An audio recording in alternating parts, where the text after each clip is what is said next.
Hello, everybody, and welcome back to another episode of Cinefile Reviews. I'm your host, the Cinefile. It's only hitting me now, like that name's like if I go around calling myself, how you doing? I'm the Cinefile. Yeah, throwing that right out the window. I, today, wanted to talk about Lupin films. I absolutely adore Lupin the Third. It's been one of my favorite series since the last 2 years when I discovered Castle of Cagliostro and then became completely obsessed with the series to the point of attempting to watch every single thing I could find about it. And today I actually just wanted to go through the interwebs in an effort to give you an overview of the films and perhaps learn something about the films for myself. So, here we go. Now, if you go to Wikipedia and you go on the Lupin the Third films category page, you'll come up with, what is this? 1, 2, 3, 4, 5, 6, 7, 8, 9, 10 films. Now, I'm 90% sure that's bullshit because there definitely exists more films than this. So, I'm actually going to attempt to go back. Maybe there's a complete list. Well, you know what it is? I'm considering films and specials. You know, we'll leave the specials out for this edition, and we'll go just through the films. So, as far as I'm seeing, there are 10 Lupin the Third films. And the only reason I'm making this video to highlight this is because I feel like no one talks about Lupin the Third other than maybe one or two, top 10, ooh, did you know this video is online? And I intend, hopefully, even if it doesn't take off, just for my own sanity, I need to just see videos about Lupin, more videos about Lupin on YouTube, even if they are my own. So, here we go. First film is The Castle of Cagliostro. This one, I know the casino. I forget exactly what the casino is called. Oh, that was it. September 1968. I love how they give you an actual date, too. Because as you watch the Lupin series, you're constantly like, what time period is this taking place in? Because there's always weird time machines and shit. It looks like the 70s, but it looks like California in the 70s. And there's a whole bunch of weird futuristic 60s shit in it. And stuff like that. But,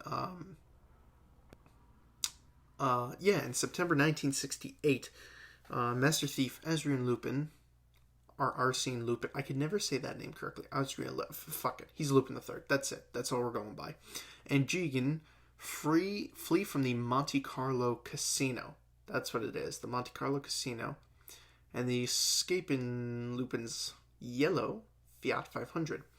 And basically what happens is after they steal a buttload of money from there, they found out that the money is counterfeit, and through absolutely no explanation whatsoever, Lupin is just able to super quickly figure out that the money was being counterfeited from this little, I guess it's a state in Italy, or a little place in Italy called Cagliostro. And basically, Lupin goes there to investigate and, or I suppose, put an end to the counterfeit money, because it's kind of fucking with his job of stealing actual money and whatnot. And I just may be expanding on that a little bit.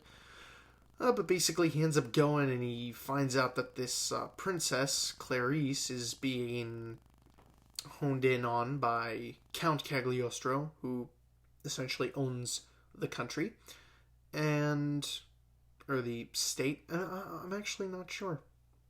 I know they stated it in the movie. But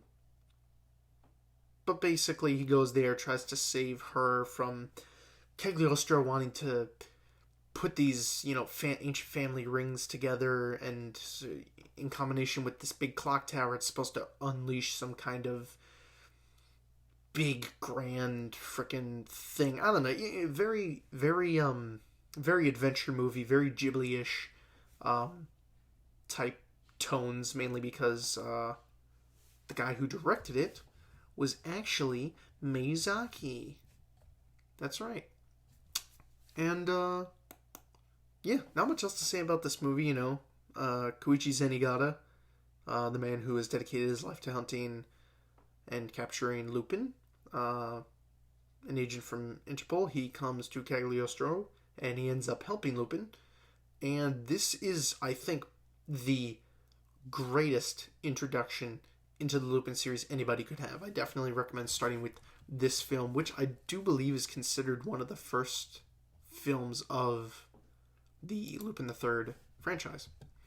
Next one, a lot of these other movies I don't think I've seen. Lupin the Third, Dead or Alive. What is this? It was made in 1996. Excuse me. 1996. Ooh, the year I came into existence. In addition to being the 5th feature film in the Lupin Third franchise. Oh, it's the 5th feature film? Then why the hell is it 2 on Wikipedia's list? Man, they were right in school. Wikipedia just lied to me. Dead or Alive was also the first Lupin production to make use of computer-generated animation. Interesting. The North American release was done by Funimation. What else is new? The film is available both individually and as part of a first haul box set. See, something I could tell you personally as a film movie collector and whatnot is that box sets, at least in my personal opinion, box sets are the enemy. I cannot stand box sets. I don't want them. I don't use them. I'd rather get the movies individually, and I'll tell you exactly why. If you, let's say there's a series, perfect example, Child's Play series, and they make 6 films, and they're like, okay, we're going to release a box set of, Child's Play 1 through 6. I realize they stopped calling them Child's Play after 3, but bear with me here. Let's say they release a 1 through 6, box set of like a film series. And then a couple years later, they decide to come out with a 7th film in that series. Well, now I have to look like an asshole if I ended up buying that and I want the full series and I ended up buying the box set. Now I have to look like an asshole and display that box set up on my, my counter or my, the shelf, wherever I put it. And along with that box set, I just have to put the lone sitting 7th film like right alongside it, just next to it. And it just looks really weird, looks really stupid. One of the biggest things that pisses me off about collecting films, box sets. Can't stand box sets. Keep them away from me. The only exception that I have to that is series that I know 100% or that are assured 100% to never be continued. Like the perfect example, I have a box set of the what the fuck is it called? It's what's his name? Clint Eastwood. I have this trilogy. I have the Good, the Bad, and the Ugly trilogy, and the upside of it is that there's 3 of them. There's A Fistful of Dollars for a few dollars more, and then The Good, the Bad, and the Ugly, and it's the trilogy. But the thing is, I know there's not going to be another one of them because all the actors are either dead, retired, or in no shape to make a follow-up to that trilogy, and anything that's made after it is going to, either be a remake or something that, involves them, but it's different actors. But the biggest thing that's the upside of me having this box set trilogy is that this trilogy is all in individual cases. It's like someone just took 3 DVDs, like collected the 3 DVDs individually and put them inside the school box. If they release box sets like that, I wouldn't worry about it. I would jump to collecting the box sets because then I could just get rid of the overarching box, and then I could just put the movie, on the shelf next to the other ones in the individual cases. that's what's good about this, The Good, Bad, and the Ugly box set trilogy, which is excellent. It's like the only one, that's the only box set I've seen so far that's done that. More probably exist, but I'm not going to go searching for it. Getting right back to Lupin, the whole, original subject matter of this video. We're on the film Lupin the Third, Dead or Alive. I'm sure someone who's never seen this before would probably, someone who doesn't even know what this is, would be like, go onto this page and they'd see Lupin 3, Dead or Alive. I don't know, just a little thought I had. Alright, what's this movie about? Summary. Ezra Lupin III has set his sights on the national treasure of the country of Zufu, placed for safekeeping on a mysterious floating island by the country's late king. There's a lot of king, queens, dukes, unknown countries I notice in this series. The island's super intelligent defense mechanism, however, proves to be too much for Lupin, Jigen, and Goemon. I freaking love Goemon. Goemon needs his own, spin-off series, spin-off movies, because I feel like he's so, whenever you watch the series, Goemon only kind of shows up when the shit really hits the fan, and after he shows up, then he just kind of leaves. So basically, they can't handle this super intelligent defense system that this floating island has. The key seems to be linked to the Prince of Zufu, the only surviving member of the royal family. There are a lot of royal families in the franchise. He is in hiding from Zufu's current ruler, General Headhunter. I think that's his actual name, General Headhunter. First name, Jim. Last name, Headhunter. Who recently acquired rule over the country when he secretly pulled a coup d'état. I think basically he just killed the king and assumed his role. I don't know French. And executed the country's king. Yeah, look at that. I was right. Lupin's gang kidnap the general's daughter. Quotation marks. Kidnap the general's daughter and get a hold of the key. But in reality, turn out to be a Zufu police agent named Oleander. Oh, that's actually a cool name, Oleander. But the general not only want to kill Lupin, but the agent as well as a kind of swift justice. Okay, that last sentence kind of confuzzled me a little bit. So basically what it looks like is there's this floating island and people are just fucking around on it. It looks like another, hey, Lupin gets involved with a royal family shit. The gang comes along and Inspector Zenigata tries to capture him, yada yada. So, Dead or Alive. If they made a double vid, I'll see it one day. Farewell to Nostradamus. I did see that one. I mainly only seen, with as much Lupin as I've been trying to get my hands on, the main 3 films that I actually have seen start to finish have been The Castle of Cagliostro, Farewell to Nostradamus, and The Mystery of Mamo, which I believe are considered, I'm pretty sure they're considered 3 of the best,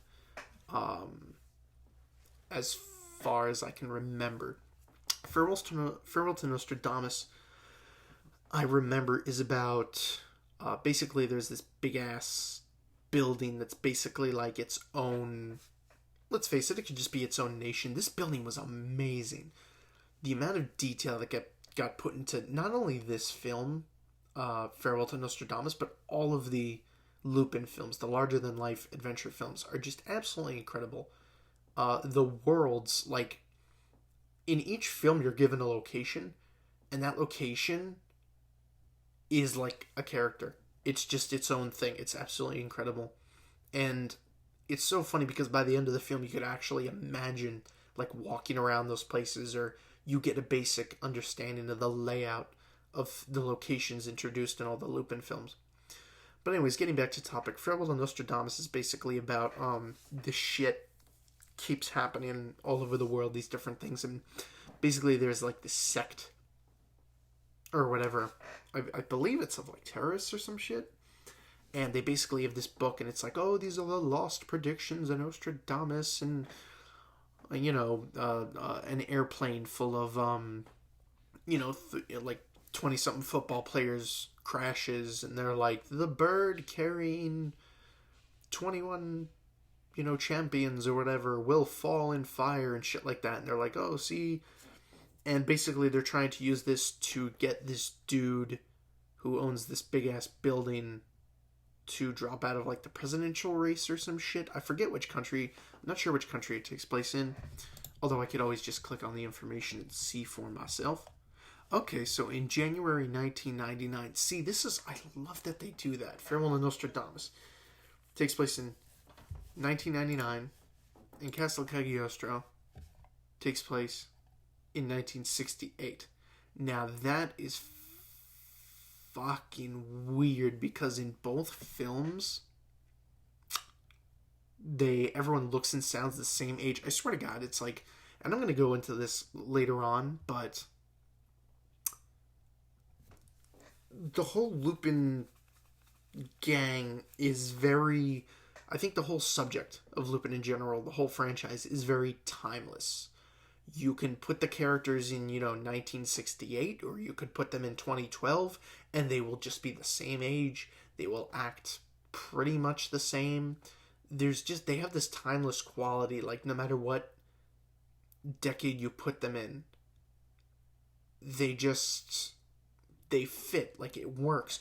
But then at the same time, they'll call back to past adventures. Like, they'll mention Mamo, and they'll mention, old adventures, that callbacks to Cagliostro, and you'll look at it and you'll be like, okay, well, Cagliostro takes place, like, lore-wise, takes place in 1968.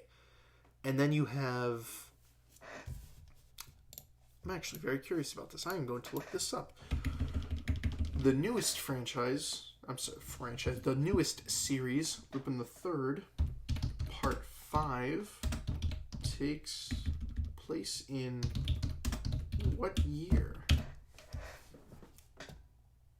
Lupin the Third, Part 5 is the latest installment of Lupin the Third as of June 19. It made its debut in April 20. It's a sequel to Lupin.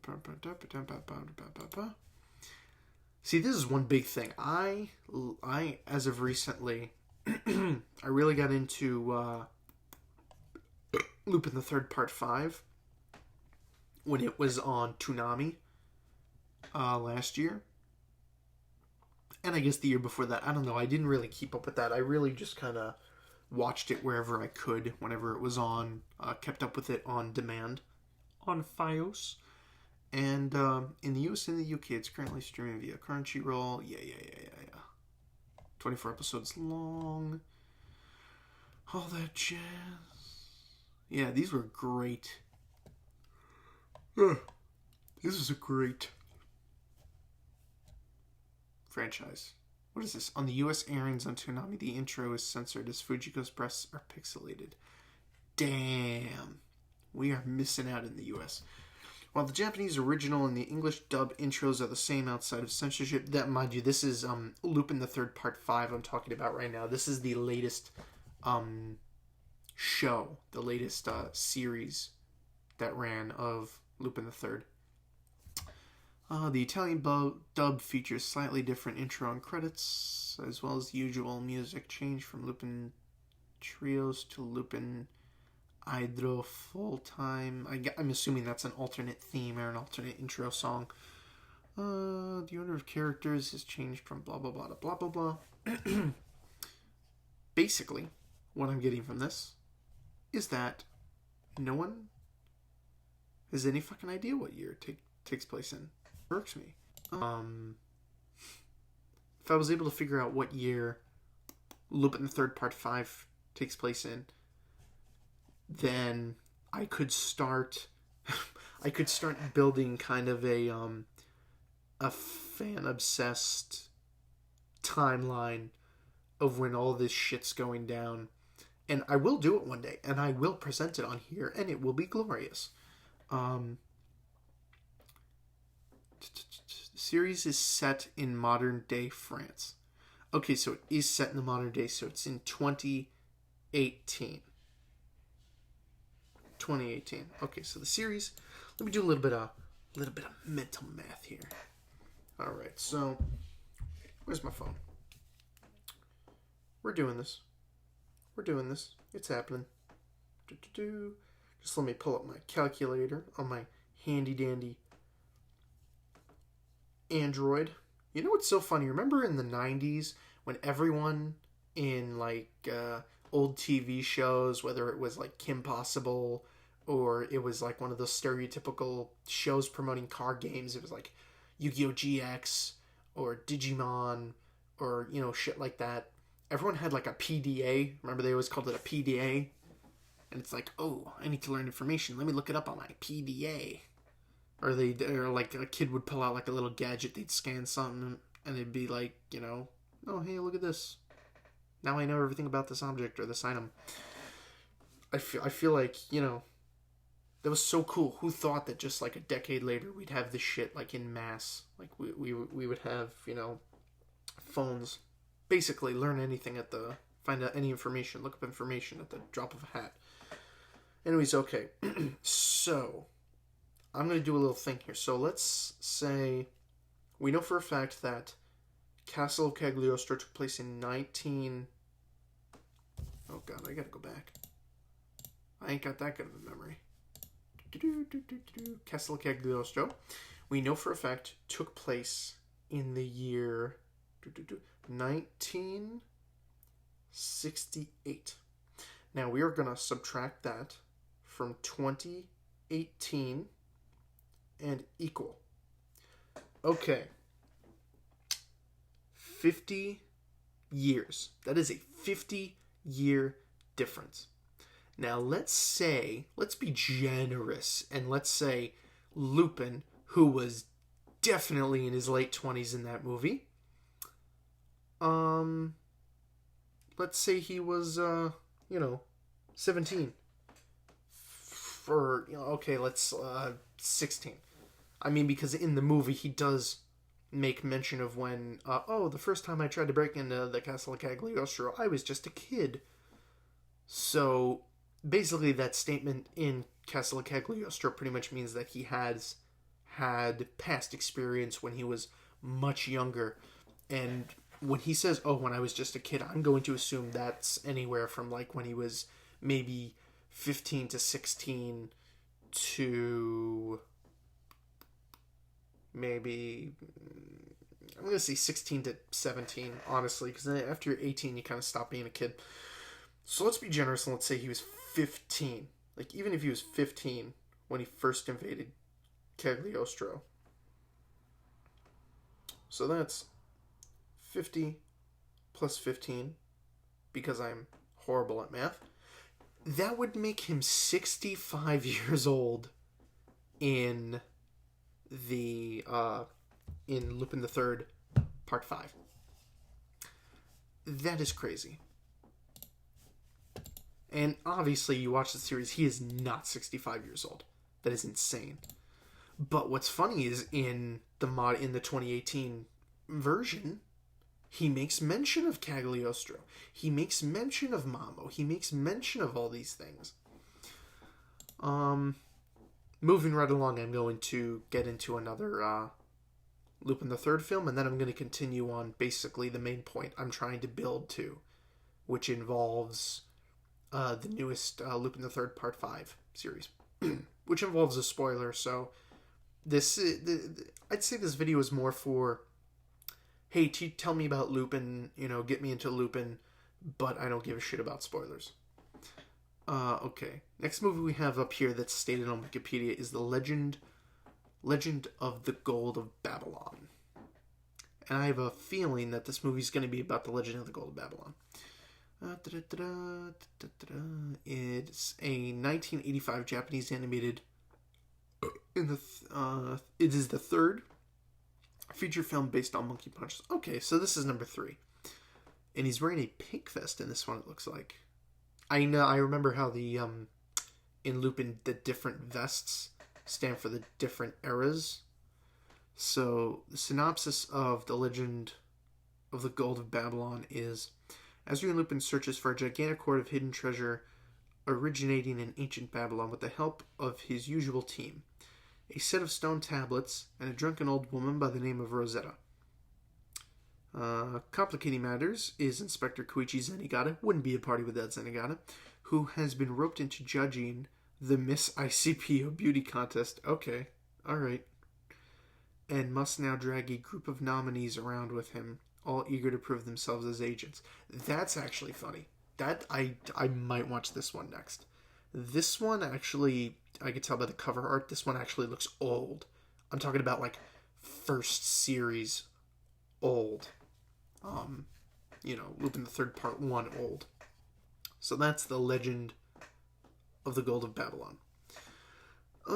Next we have the list of television specials, which I'm going to get into in a moment because one of those specials lends itself towards this huge theory that I have.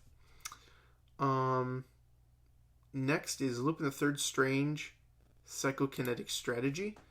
And this is a live action film, and I will probably not touch it along with the Lupin the Third 2014 film, only because they're live action. In my personal opinion, they don't fall into the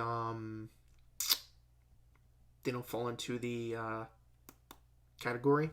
I will also be leaving out the Lupin the Third versus Detective Conan movie, only because I'm trying to stick to basic lore here, like just straight lore.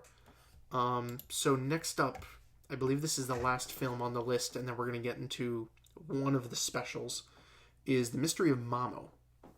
Now, The Mystery of Mamo, Inspector Zenigata travels to Castle Dracula. Yeah, I found the beginning of that very funny. Apparently Lupin dies, and he's in this castle in Transylvania that apparently belonged to Vlad the Impaler or whatever. Inspector Zenigata goes there, and what's his name? Lupin's body is apparently there, and then it ends up being a decoy, and then Zenigata goes to Egypt, and he tries to. It's the beginning is very strange. It's just kind of people bumbling around a lot, and basically in the end, it comes down to everyone looking for, like, I forget what it was. It was like the Philosopher's Stone or the Fountain of Youth or some bullshit like that. And basically what ends up happening in the end is that Lupin finds out about this dude named Mamo. And what he figures out in the end is that he's like this ancient genius, evil dude who plans to, I forget what he wants to do. Mamo responds by saying an earthquake. That's it. Mamo wants to obtain eternal life. And basically he creates like clones of himself, like these little versions of himself. And these versions are basically just like extensions of him. But in the end, you eventually end up finding out that Mamo is just this giant brain that is just controlling, like, I guess it's controlling all these clones. It was very strange. The Mystery of Mamo was definitely one of the, like a really high sci-fi type film. I never saw another Lupin film like this one that made me go, okay, now that's a little hard to follow. Because they bring into mind the Philosopher's Stone and all that, and then he ends up facing off against Mamo, and then it's revealed that Mamo's, like, the Mamo that they've been facing, or the Mamo that's been, the big trouble the whole movie, is just a clone, and the real Mamo's just this gigantic brain, like a brain the size of like a school, or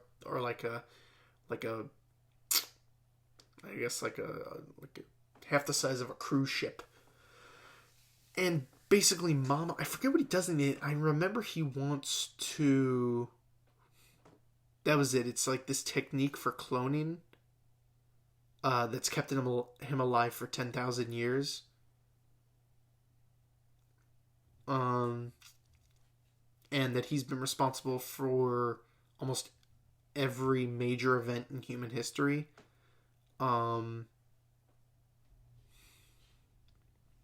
And apparently he's also cloned Lupin.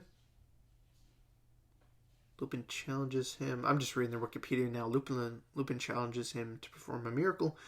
Mamo responds by setting off an earthquake through the destruction of a nuclear power station. Yeah, so basically he's just like this big brain, I guess, with like telekinetic powers, and he's just able to do shit. It was really weird. And in the end, Mamo ends up blasting himself off into space. And I forget why he does this, but he's like basically trying to escape because Lupin's like, okay, I just gotta destroy his brain. And basically what ends up happening is Lupin and Fujiko end up sending Mamo's brain in the rocket, hurtling towards the sun, and he finally dies. They defeat him via that way. And then America launches bombs on Mamo's base. You know, Lupin rescues Fujiko, which is really weird. It's so funny because they're all, I believe it was Lupin, Jigen, Zenigata, and Fujiko are all like within the blast radius, and at the ending they're all like under rubble. And in like average cartoon, fashion, they just kind of get up from the rubble and are like, oh, look at that, we survived, ooh. And, it's like not a big deal that like a bomb went off, nuclear bombs went off like right next to them. And they're just like, we're cartoon characters, it's all good. So, this is, sorry, I gotta sneeze. Does that ever help you when you gotta sneeze and you just breathe in and out really fast and then look at like a bright light? You'll sneeze in no time. But basically what I was getting at was moving right back. I think that does it for the major motion pictures. Does it tell you what year Mamo takes place in? No, it does not. Okay. Well, getting right back to this big theory that I have, we are going to skip ahead to Lupin the Third Part 5, and more specifically the ending of that series. Basically in the ending, there's this dude, don't ask me to remember his name, creates this online, because the whole theme of Lupin the Third Part 5 is about modern day technology and how sometimes, like in the future, especially now, the most sought after things are more pieces of information rather than physical treasures. They're more like a theory, like, like codes of data, pieces of information, shit like that. And Lupin's pretty much adapted to these times. He has his monocle, but his monocle also functions as kind of like a supercomputer. And with it, he's able to like hack into shit, contact people, all that jazz. So basically, he's adapted to the new age, and that's the whole theme of the series. He ends up meeting with this girl, he ends up rescuing her, and she's a hacker, and what basically ends up happening in Part 5 is, it turns out that her father has this thing, I think it was, couldn't remember the name of it, it's like called PeopleNet or some shit, and basically it collects information on individuals, so you could learn anything about anybody. You could like, look up, a person, anyone, a celebrity, and then you'll be just bombarded with, facts about that person. And what was interesting about Part 5 was it started to give more background about the characters in the Lupin series, which I was so happy about. I would do anything to be able to bring Monkey Punch back and just ask him. I have so many questions about Lupin, so many questions about the backstories, about their, their pasts and all that shit. Because this is what's very strange about the Lupin series. It's like no matter how much is revealed about their past, about each character's past, there's always more questions. There's always more shit that you're just like, wait, this one thing conflicts with this thing. So were they lying or were they telling the truth? Am I just not following along? And the series just has you constantly second guessing yourself when it comes to the lore and the the canon of the franchise. And one of the biggest things in it that's an issue for me is the identity of Lupin, which is basically what this whole video is leading up to. It's okay, I'll get there eventually. Pretty much what I'm getting at is that in part 5, in the ending, the hacker girl that Lupin rescues, her name is Amy, or whatever the shit. And her father creates this thing that's pretty much, it's making Lupin's life a living hell because people are just looking for him constantly. He's always under the gun now. There's assassins coming after him. He tries to steal this book with information on government officials. I believe it's through the second arc of part 5, we end up meeting this guy, and I'm so pissed I can't remember his name. Lupin III, part 5 characters. Albert. I love how I remember it right before I pull it up on Google. We end up meeting Albert. And Albert is introduced. His name is D'Andresi. Albert D'Andresi. And basically, what ends up being revealed is that Albert used to be kind of like partners with Lupin. But Albert decided that instead of, pursuing a life of crime, what he wanted was to be, he wanted like to steal France, like the whole of France. And the only way he was able to do that was becoming the leader of the central directorate of like the judicial police in France. So he saw that as kind of like his life's goal. He's like, okay, I'm going to steal the whole of France by basically controlling the judicial police, the judicial system. And he ends up completing it. But what's funny about Albert is D'Andresi, I forget if it's from the Lupin manga or if it's from the original stories of the original Lupin by LeBlanc. But basically, D'Andresi is the name of Lupin's, is the maiden name of Lupin's mother. Which pretty much implies that Albert is Lupin's cousin, I'm assuming. His mother, it might be his mother's sibling's son. So, I know in past movies, I know in the manga we've seen Lupin's father, in the TV show, I believe Lupin's grandfather, the original Asrian Lupin, was mentioned. And in, I believe it's Farewell to Nostradamus, we meet Lupin's uncle, who ends up dying during an interrogation scene. But I always think it's interesting because they're just kind of dropping in here and there, Lupin's family members. But what's funny is even though they drop in his family members and we get more information on them and learn a little background, we still don't know that much about Lupin's past or anything like that. So this character in part 5, Albert D'Andresi, pretty much, as far as I've considered it, he is Lupin's cousin, like first cousin, I suppose, his mother's sister or mother's brother's son. And Albert, during a flashback scene,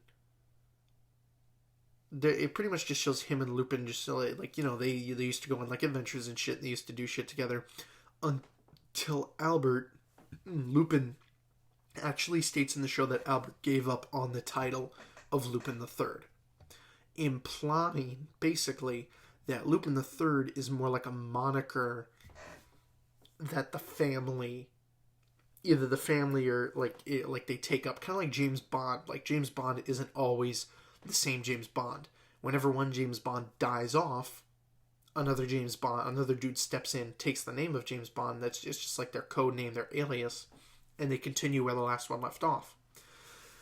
That is basically the whole of my theory on the franchise as it stands right now. I believe that Lupin, the only reason Lupin the third can be, like 23 in 1968, and then 23, or if I'm pushing it, 30 years old in, 2018, is that Lupin the third is more or less like an identity, just a moniker, and a title to be worn by whoever's going to take up the mantle next. That all this time, it hasn't been the same person that we've been watching. It's been different individuals. Now, there are two things that greatly support this. I suppose it's not even a theory, because it's played with so much throughout the franchise if you pay attention. Getting right into it, so we have Albert, Lupin's cousin.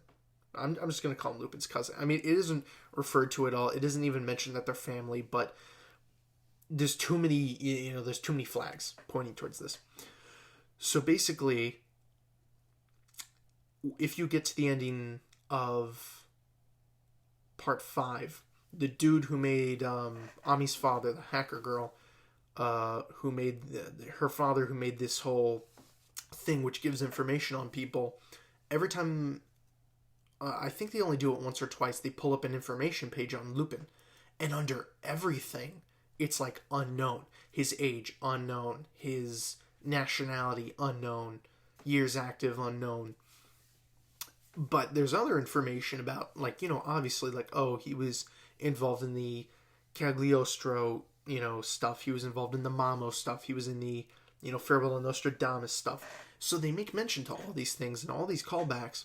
And yet through the whole series, as I'm watching it, I'm thinking, like, this cannot possibly be the same guy. He'd be over 60. He'd be 70-something by now. And then we reach the end of the series. Last episode, or the second to last episode, I believe. And Fujiko is captured by the main villain of the last arc, who's honestly ends up being not that bad of a guy. In the end, he ends up just kind of being like a, what do they call it, a reluctant villain or something like that. Basically, he just wants to know what Lupin's about. The man's just obsessed with, like, knowing shit. And what ends up happening is he ends up capturing Fujiko Mine, and there's this whole thing where Lupin's like, okay, I gotta go rescue her. So he goes up, and there's this whole big drawn-out scene where Fujiko gets into a conversation with the hacker girl, Ami, and they keep talking about, oh, why do you love Lupin? Why'd you guys break up? Why you do this? Why you do that? And she asks her, does he actually love you? What is he about? And finally, when Lupin and Fujiko come together, Fujiko asks him this big question, a question he's apparently been running from for, like, the last God knows how many decades. And that's, what is she to him? It's like this big scene. And she goes, what am I to you? Am I an obstacle? Am I a fling? Am I, your true love? Like, what am I to you? And he hesitates for a moment. He doesn't really have, like, a good answer. And Lupin just goes, okay, maybe like this will, like, answer your question. And this next scene made my jaw blast off of my face, ricochet off the ground, and go out a window. The scene that follows this is Lupin grabbing the corner of his face and tearing away a mask. But all you see is darkness. Like his real face, the face underneath the Lupin mask that he's wearing is just all darkness. And it was the biggest fuck you moment I have ever seen in a fucking franchise, especially one as old as Lupin. But at the same time, it was one of the most amazing scenes I have ever seen. It completely left me flabbergasted. And I never use the word flabbergasted. It completely threw me for a loop. I had no fucking idea what to think, what to say. The only thing going through my mind was, oh my god, please show me his face. Who the fuck is he? And all the characters are basically Fujiko smiles because that act was like enough for her to figure out, who she was in Lupin's eyes. And Ami, the hacker girl, sitting in the back, and she's just like, oh, she's amazed. And then the dude, who's trying to figure like everything out about Lupin, is like, oh my god, that's how you managed to do all this. That's how. Oh my gosh. And he's just so surprised. And basically what it comes down to is, okay, so you mean to tell me that the Lupin that we've been watching this whole season probably, most likely, isn't the original Lupin? That this man has been wearing a mask, and they don't show us his actual identity.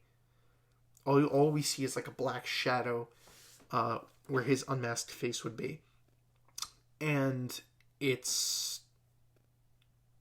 my first time watching it, I was just beside myself. And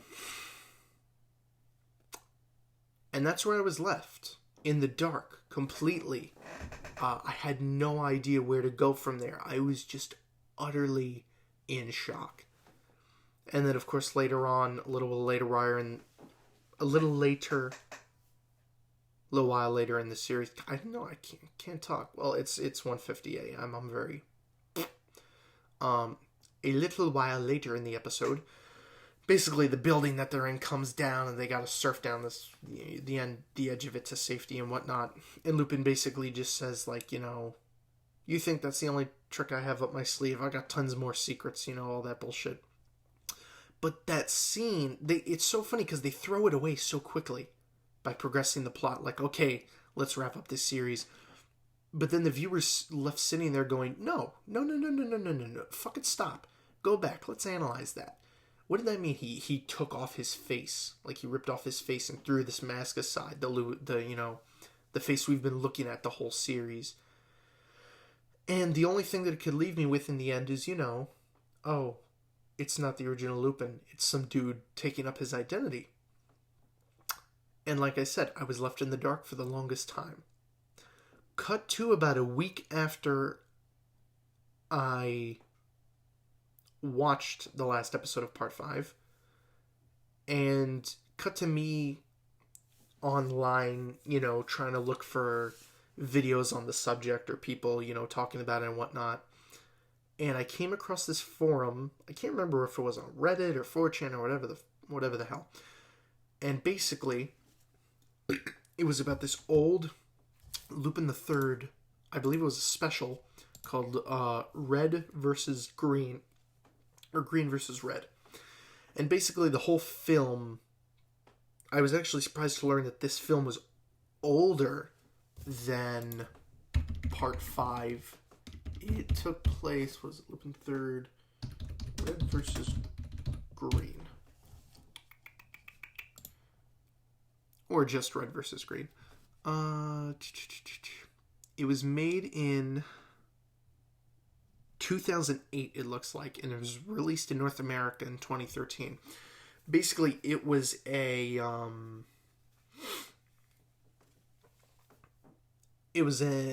think it was made for it was made as some kind of anniversary special or some shit.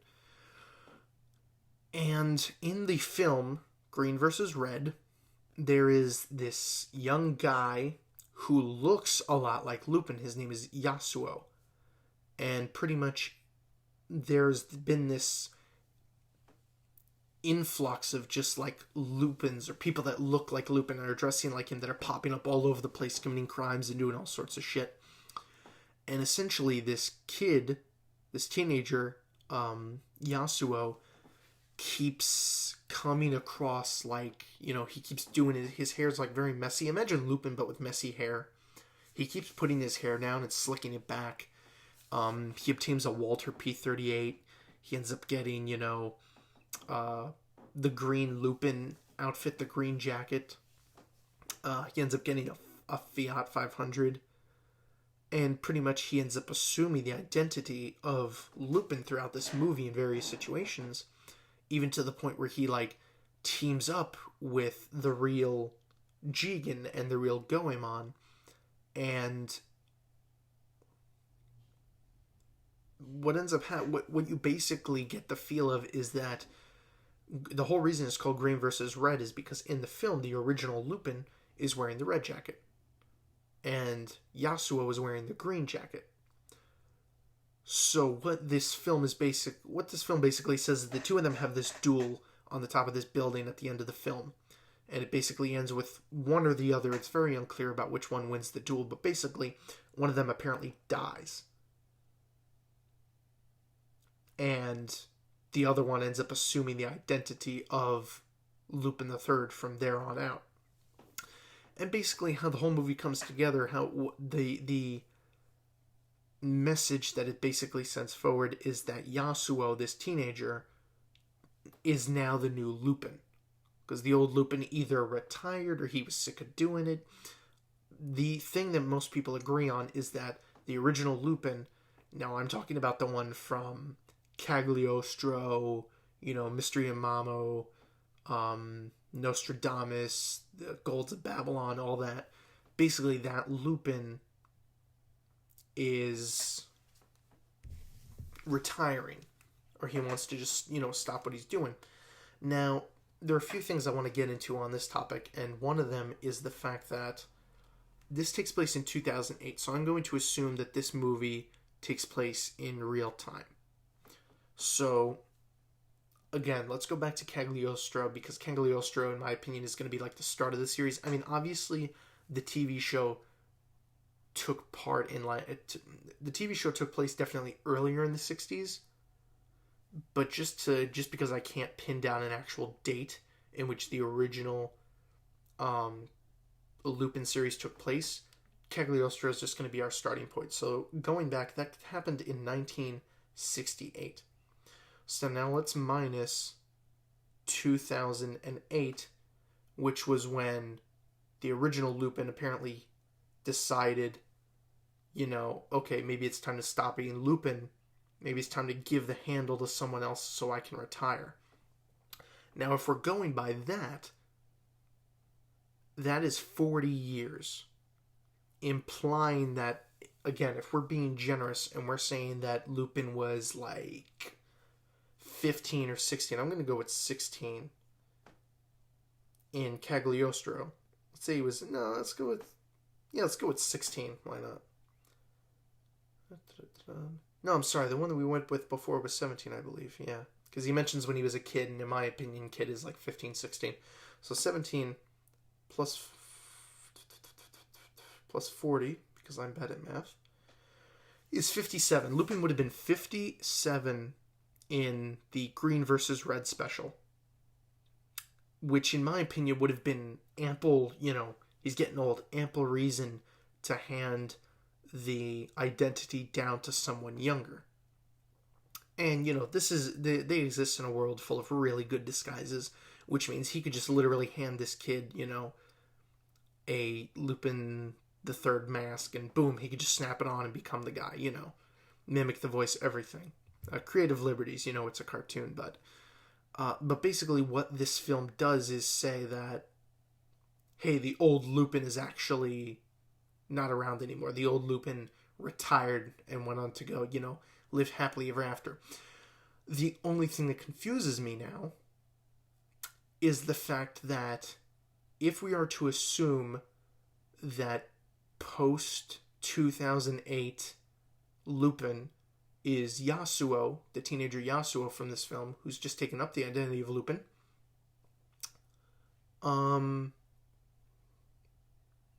why did Lupin, the original Lupin, who was constantly chasing after Fujiko, and who was friends with Goemon, and who was friends with Jigen, just completely kind of abandoned them? And it was shown in the film that Jigen and Goemon and Fujiko couldn't really tell the difference between Yasuo and the original Lupin.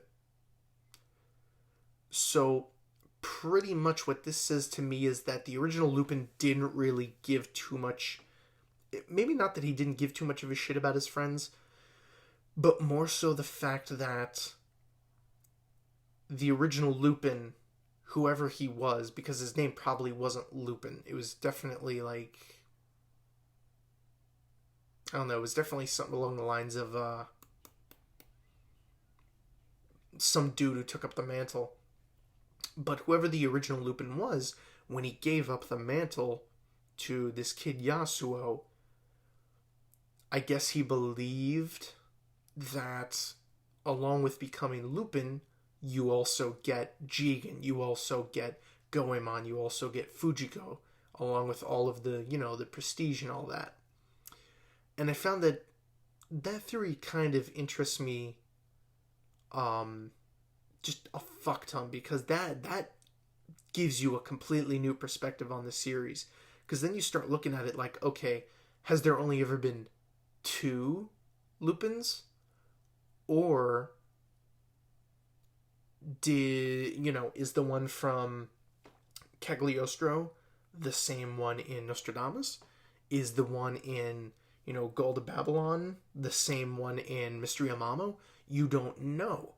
And yet, all of them seem to retain some kind of memory from their experiences in the previous films and the previous series, which just doesn't make all that much sense to me, because they're all treated like they're the same people. All the characters maintain all the same memories, all the same, mannerisms and all that shit. And the only other thing besides what I've just stated that lends itself towards this theory of Lupin III being kind of like a James Bond thing is the fact that in the ending of part 5 of Lupin, as all the characters are running away,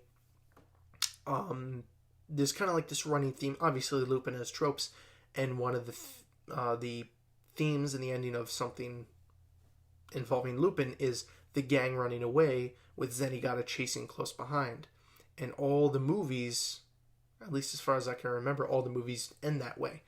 And part 5, the ending of part 5 ends, of course, with the gang running away after concluding the series, and Zenigata is chasing behind them. And as they're all running, they kind of state one at a time, like, oh, this is how it'll always be.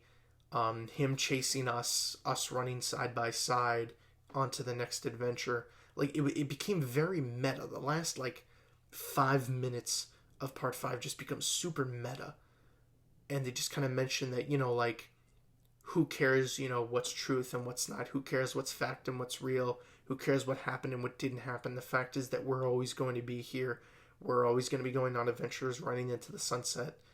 And we're always going to be being, chased by Zenigata. So it's so funny because the show, especially part 5, just takes the entire series and presents you with this whole, I guess it's just, it presents you with this whole question about the continuity of the series, and then basically in the last 5 minutes tells you, hey man, fuck it, as long as you're having fun, who cares? Unfortunately, I'm one of those people that reads way too much into things, and I kind of care immensely, about these kinds of things. So basically all I can do is, wait to see what happens in the future, see if, where the series ends up going, what gets revealed, where they decide to take Lupin the Third. Hey, maybe one day they'll admit, hey, it's just James Bond. Every couple decades, someone new joins up. The only thing that makes the whole, Lupin keeps changing every couple decades theory is the fact that Jigen never ages, Goemon never ages, and Fujiko never ages. So it's not even a matter of just worrying about Lupin on the whole thing. You also have all the other 4 characters, and Inspector Zenigata. The dude's been chasing Lupin for fucking 70, maybe not 70 years, but 50, 60 years or so. He's got to be old as shit. And yet they're always shown to be the same age, and yet they only give Lupin a reason as to why he could possibly be around this long. So, at the end of the day, I love this series, but, gives me a headache. But you know what? It's a fantastic franchise, Lupin the Third, and I'll gladly deny myself Advil for the joy of just continually, going through this series and trying to pick it apart and trying to figure out what's going on with it.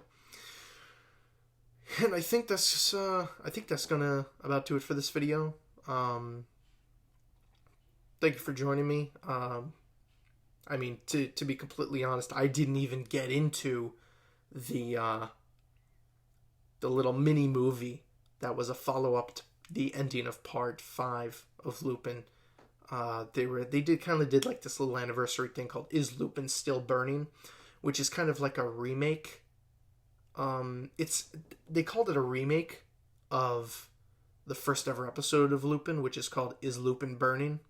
So "Is Lupin Still Burning" is kind of like all these years later. Like they basically take the first episode, but then they add in a whole bunch of characters from previous, from like the first series that Lupin was ever out. Just kind of like like a classic. Hey, remember this?